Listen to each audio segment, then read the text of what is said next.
London, a vibrant hub of cultures, a melting pot of ethnicities. Yet for many Muslims it can feel like navigating a tightrope walk. They are a significant part of London's fabric, contributing to its economy and society.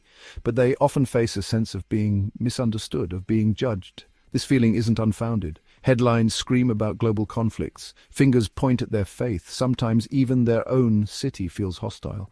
Remember the far-right riots? Fear and suspicion lingered in the air like a bad smell.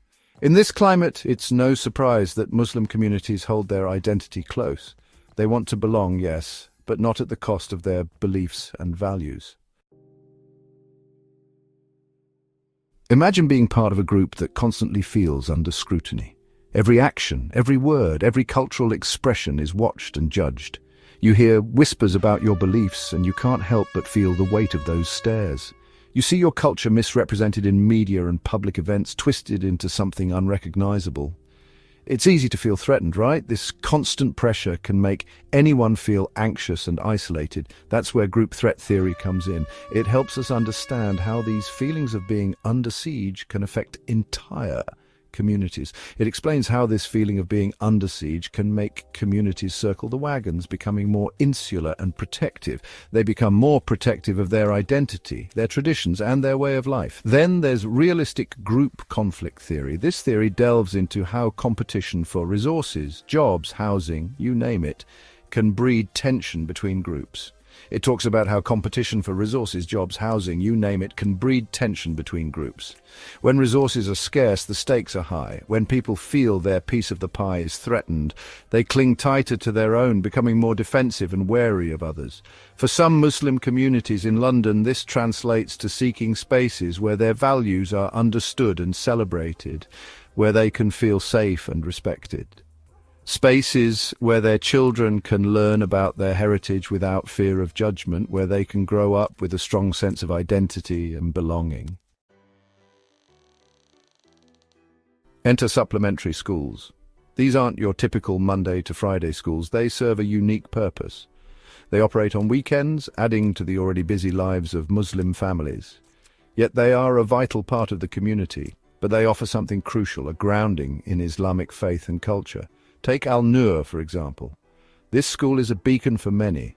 This school focuses on teaching Arabic and Islamic studies. It's about more than just language. It's about heritage. It's about equipping children with the tools to understand their faith. Then there's The Qube, another remarkable institution. Their focus is on building confidence. They encourage students to express themselves. They want young Muslims to feel proud of their identity, to embrace who they are, to stand tall in a society that doesn't always understand them.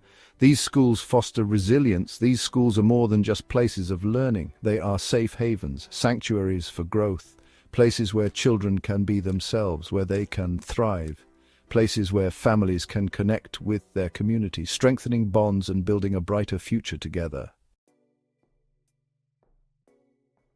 But it's not about creating a divide, it's about building bridges, fostering connections, and understanding each other's perspectives. Muslim parents want their children to thrive in British society, to excel academically and socially. They want them to succeed in their chosen fields, whether it be in science, arts, or any other profession. But they also want them to hold on to their faith and values, to stay connected to their cultural roots. This is where communication between supplementary schools and mainstream schools is vital, ensuring a holistic approach to education. Imagine a system where both types of schools work together seamlessly, sharing resources and expertise, where they share information and understand each other's approaches, creating a unified educational experience. This would help create a more inclusive environment for Muslim students, where diversity is celebrated. An environment where they don't have to choose between their faith and their future, where both can coexist harmoniously. It's a big task, no doubt, requiring dedication and collaboration from all sides.